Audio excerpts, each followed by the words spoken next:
राज्याच्या काही भागात जोरदार पाऊस कोसळतोय. यातच कमाल तापमानात चढ-उतार सुरूच आहेत. आज 20 सप्टेंबर रोजी मध्य महाराष्ट्र, मराठवाडा, पूर्व विदर्भात तुरळक ठिकाणी विजांसह पावसाचा अंदाज असल्याने सतर्कतेचा इशारा हवामान विभागाने दिलाय. उर्वरित राज्यात मुख्यतः पावसाच्या उघडीपीसह हलक्या पावसाची शक्यता वर्तवण्यात आली आहे.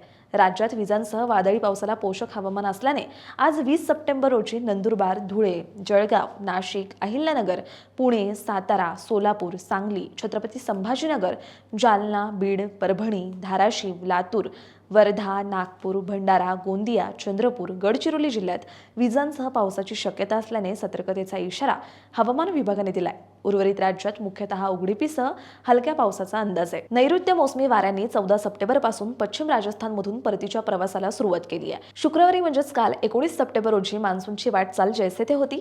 भटिंडा, फतेहाबाद, पिलानी, अजमेर, दिसा, भुजपर्यंतची परतीची सीमा कायम होती.